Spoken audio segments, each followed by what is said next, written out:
So today I've been invited to a client's house that I trekked the beginning of the year, I think it was. And what a lovely guy he really is. And he's invited me to his house because he wanted to give me a review, but it's a little bit like me, he's a techno dinosaur. So he didn't know how to do it.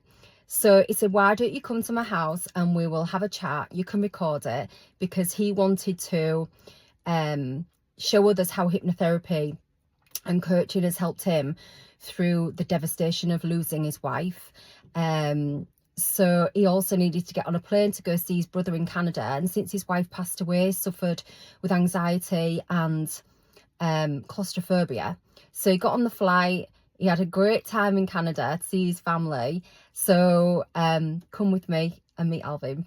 So this is Alvin, one of my previous clients. It came to me a few months ago for a few emotional and bereavement issues because he'd lost his wife. This is very unfiltered and unedited. I've not asked you any questions. I've just asked, is there anything you don't want to talk about? That's and right, it's full disclosure. Yeah. So no problem at all. Okay, let's go. I just want people to know that there is somebody out there like you who will help, because as I was very sceptical at the beginning, very sceptical. Can you tell me why you were sceptical and who found me for you? Yeah, because don't look at that, don't look at you. It don't matter, whatever you want to do. Yeah, okay. Nice to look at something nice. Thanks. Well, I was very sceptical because I just don't believe in that sort of stuff. I tried counsellors when Barry died, because it's almost coming around 3 years in July.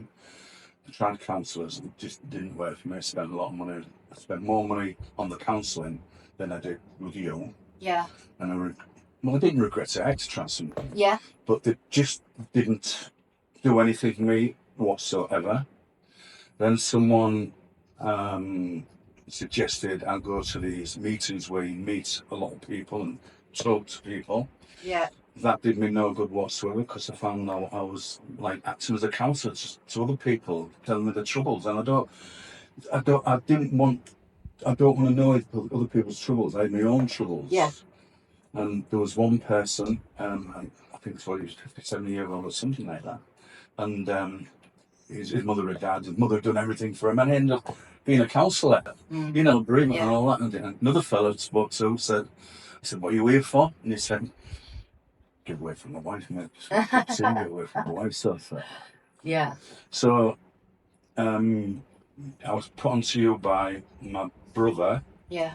And he got to know from his son.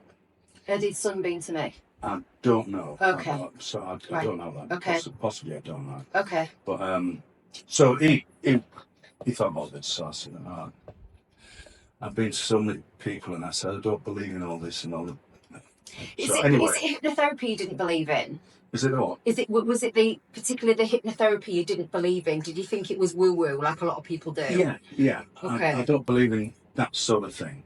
So I thought, okay, I'll go. And I've got to admit, second I walked in, I felt at ease with you. Yeah, because you called me first, didn't you? I did, yeah. Yeah, and we had a long chat on the phone. Yeah, we did, yeah.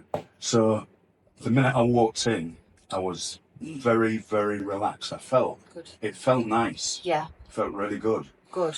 And each session I had way got better and better. So, right, don't you know? Okay, so how long did you have the counselling for?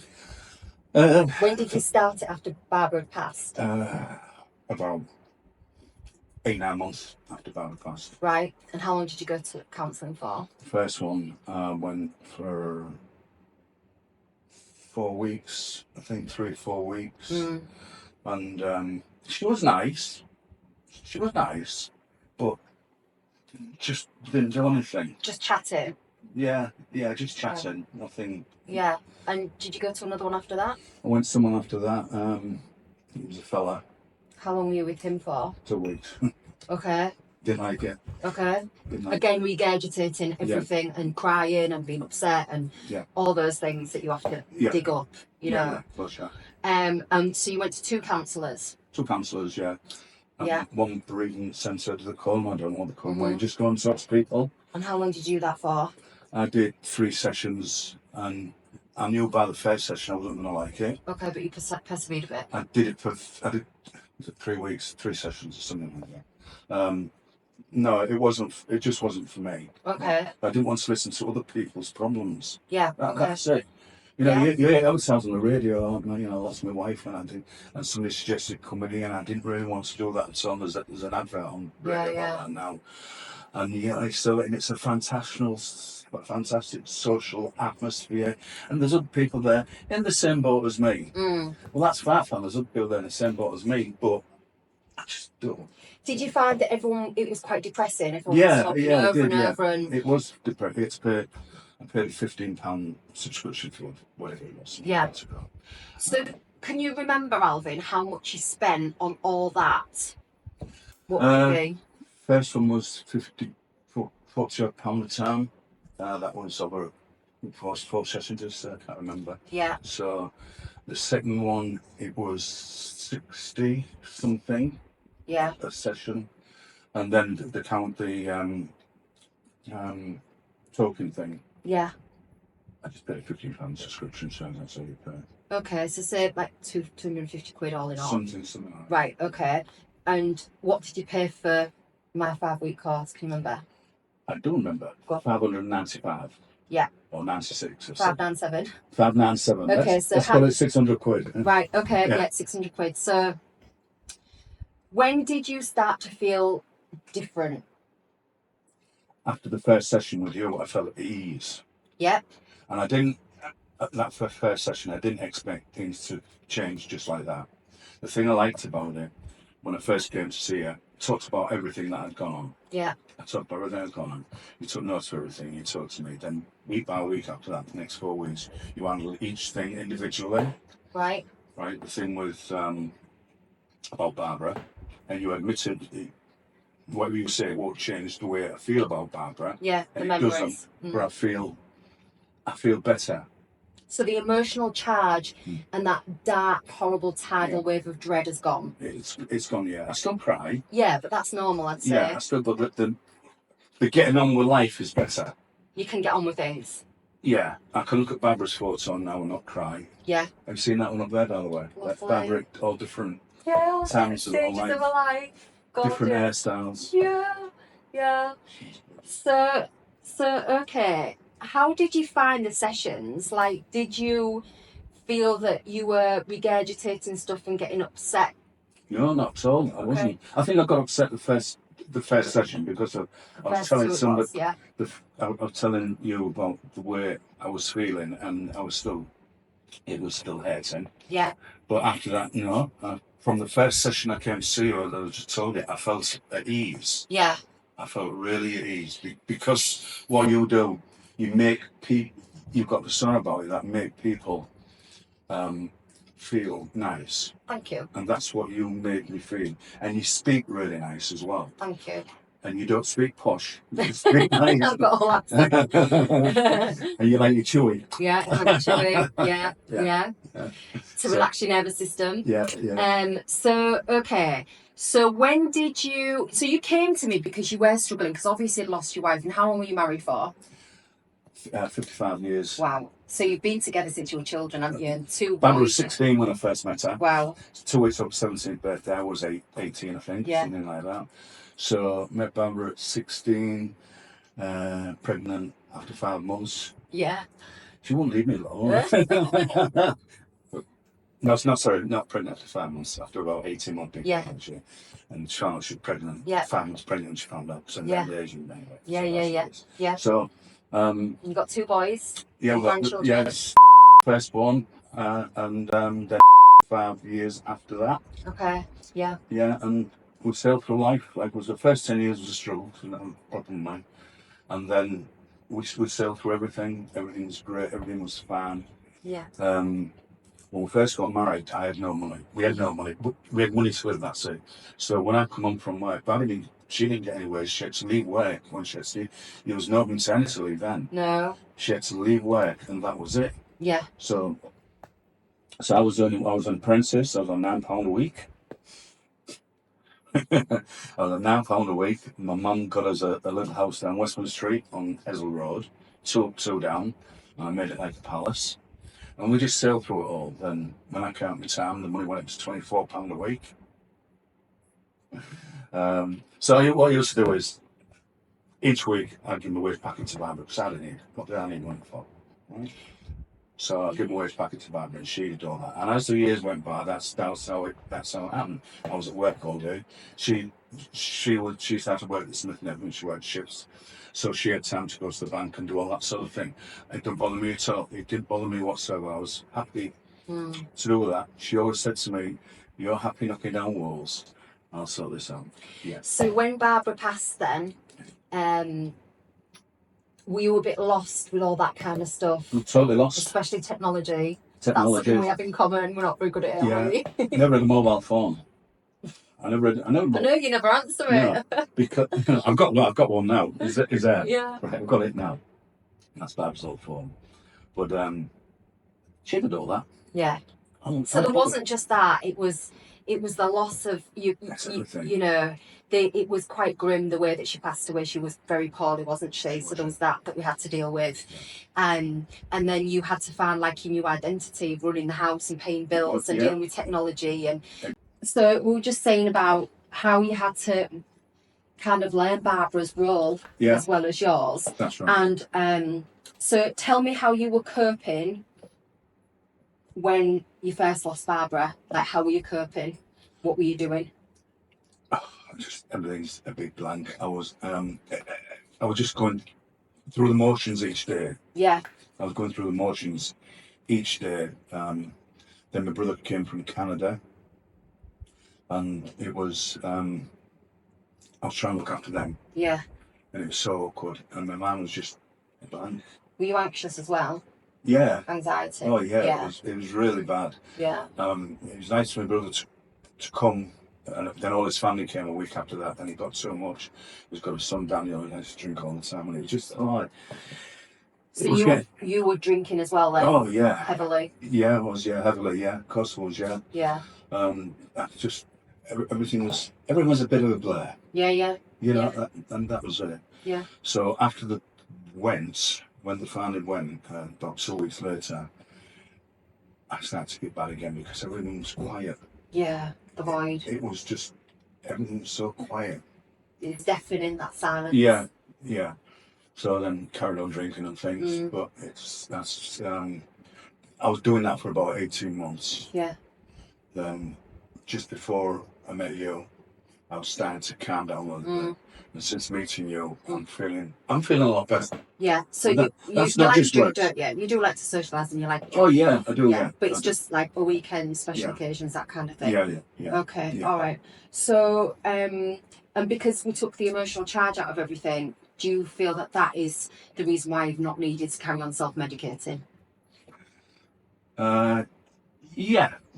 Self-medication. What do you mean by whiskey? With whiskey, yeah. Yeah. I call it medicine anyway. Yeah. So I don't drink as much. But I've sort of separate. I've sort of that's not isolated it from me. That binge drinking. I don't really binge drink anymore. That's what I'm trying to say. I don't binge drink. And you know what surprised me as well? You actually started to clear out Barbara's wardrobe, didn't you? You've kept the things that you like. Yeah, I've kept all that. I've only done bits and pieces. I've took the things out of our bedroom, massive wardrobe full of that stuff. Concentrated on. I've just put in the wardrobes in the middle bedroom. Yeah. I've got rid of a few things, and I've still got the things there because it's part of my house. But I have cleared it out. You know, load of shoes, 2 black bins of shoes that I threw away.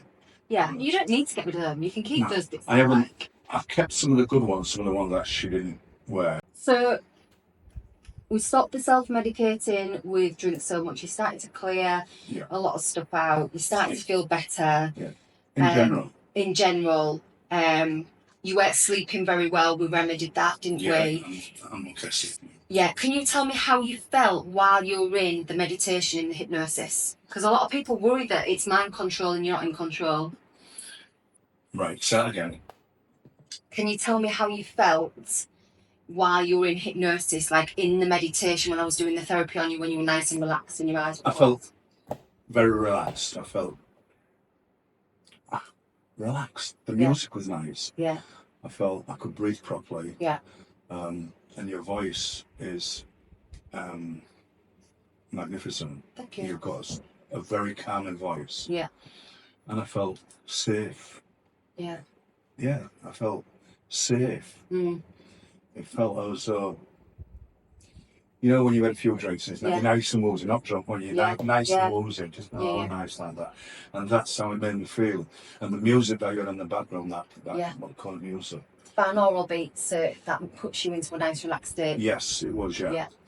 So there was an issue, and this was like the straw that broke the camel's back why you came to me. You got on a train, didn't you? Locally, and you felt claustrophobic, which is quite common for people that are struggling with bereavement. They can feel claustrophobic and have panic attacks and anxiety because they don't feel in control. And you needed to go see your brother in Canada. Yeah, I did. And you just couldn't even think about getting on the plane, could you? You were really scared. But we got you there, didn't we? Yeah. How did that trip go? It was a bit in the airports. We were going a little bit, just a bit, but so was with me. A few was his, as you do. So I got on the plane, just a little bit, nothing. I got there. You got there. And how was your trip? It was good. It was. I don't like flying anyway. Okay. I don't like airports. Right. It was what I expected to be. I wasn't sweating. I wasn't nervous. I was okay. And what would you tell anyone that didn't believe in it, thought it was weird, thought it was woo-woo, thought it was mind control, too expensive, it's not going to work, what a load of rubbish? What would you say to someone? What a load of rubbish. And it's not so expensive. It's life-changing. Yeah. If you're struggling, £600 over 5 weeks is nothing. Yeah. And one of the thing that you haven't touched on yet was my family, what happened with them. Yeah. So I don't know when you want to come in with that. So, as always, well, not always, if you've got a healthy family, people can act very strangely, can't they, when people pass away and die and people get territorial and, you know, you see people's personalities change, or sometimes not. People just more of themselves when a loved one dies. And you had some family issues, didn't you? Yeah. With a family member. And I remember that upset you more than anything. Because it was like picking the scab off what had already been occurring. Yeah. And we remedied that, didn't we? That was real. That was awful. That made me feel bad. It made me feel worse. Yeah. I felt awful. It was a close member, family. Yeah. And his wife, and my young granddaughter at the time was 15. And we arranged, when Barbara died, we arranged for the people to come down and organise the funeral. We did it at his house. Yeah. Came, his son and his wife. All that needs to be there, Darren. But his wife didn't turn up. She was busy, so she wasn't there. So everything that went on, they asked me, what do you want? How do you want to do this? I said, that's what I want. All right. Yeah. They said, yeah, everything's okay. That's all right. Yeah, what do you want, Dad? So, I don't know how long after that it was. I was down at the house with Barbara's sisters there, and we got a phone call coming from family member, yeah. Family member, yeah. Came said, we want to be a pallbearer. Now, we'd already sourced what was doing. There's going to be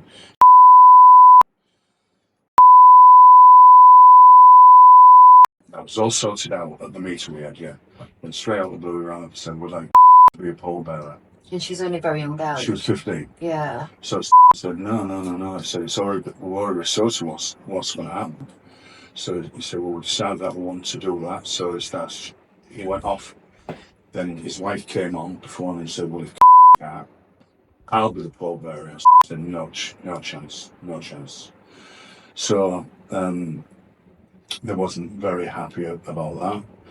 And the other thing that upset me mainly, most of all, that it rang my brother Canada and asked him if he would team up with to make it 6. And said, no, did your dad know? And he said, yeah. I haven't told him yet. So he said, well, for a start, I don't want to be. I want to be beside your dad when we're there. And no, I don't want to do that. So then they went to this is mainly hair. They went to the Horton's funeral directors and asked. So cut you out of it. Yeah. Asked if Could be. And she just said, does your dad know? So I said, no. So she said, no, can't. And then your dad also said, no way. So that was difficult to deal with. That was awful. Right? That made me sense that I wasn't having an easy time with my family. It was... At the time you needed them the most. Yeah. Yeah. And I had it over a year when I didn't speak to he didn't speak to me. Yeah. You know, it was awful. So we did a session on that, didn't we? And after that session, again, was the emotional charge gone? Brilliant. In just one session. Yeah. Right. That did it. The stuff that you did. I was laid there. You said, right, you've got it in your hand. I'll throw her away and all that sort of stuff. What you did, it worked. Right, saying it worked. Yes, it did. Did it work on that day? I don't know, but probably not. But I had that in my mind. Yeah. And certainly by the time I'd finished with you, I've told a few people. I said, as far as I can concerned, she doesn't exist. Yeah. She doesn't exist. So it wasn't chewing you up and eating you up and making you angry and resentful. It's awful. Just you're indifferent now. Yeah, it hurt me because I know that felt bad about it, but he couldn't do anything. Because it was his because it was wife. Okay. Couldn't do anything. I know that, and I know he was struggling. Yeah. That hurt me as well. Yeah. But it hurt me more to think that he could have just said to her, listen, no, don't leave it. He said, just leave it. Yeah. It doesn't matter. So in 5 short weeks, you got profound results. Yeah, I did.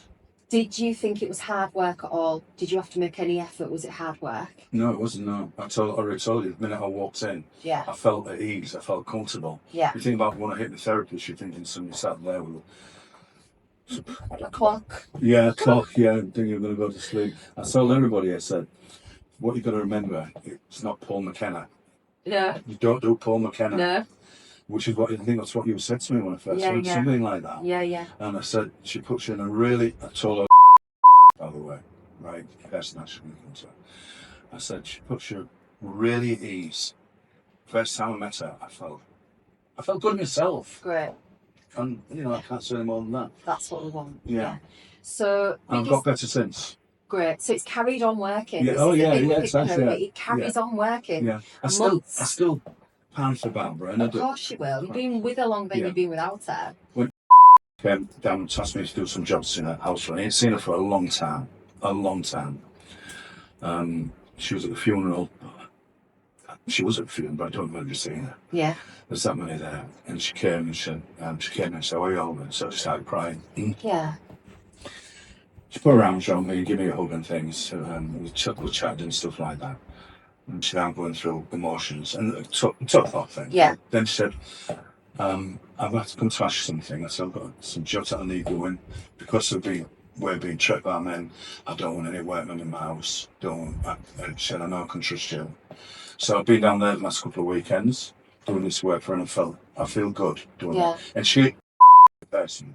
And she's very emotionally, it's got worse over the years. She's been stressed. I'm not going to go into detail. Yeah. She will tell you that. So you sent her to me? Yeah, I've referred her to you. Great. So she said, I'll give her the card yesterday, and she works all day. Yeah. And she said to me, she leaves work about 4:30, so by the time she got to you, it's something like 1:05 o'clock. She works at Castle Hill. Okay. She's at Castle Hill. So, if anyone's sitting on the fence wondering, thinking it's weird, thinking they can't afford it, thinking it's not going to work, or they're frightened, or nothing's worked, what would you say to someone with anything that they're struggling with about going for hypnotherapy? I would say certainly do it. Certainly, I was very sceptic at the time, as I told you. Yeah. But I'm so pleased I did. So if anyone feels that way, just do it. It definitely will work. I did say to you when I first came in that I'm very sceptic about this. Remember, I said I'm very sceptic because people are. Yeah. People are. But I say that after that first session, the first minute walking through there, I felt calm. And that's strange. That seemed strange to me. I felt as though a big weight had been lifted off me. Thank you. Well, it's gut instinct as well, I think. Gut instinct. So, okay, we'll leave it there. Yeah. Thank you for doing this. It probably convinced some people that really need the help. And we'll probably keep in touch. And see how you're getting on. Yeah. You know, a lot of clients keep in touch. And, you know, I hear all sorts of stories, even years after I've worked with people. So, yeah, thanks for tuning in.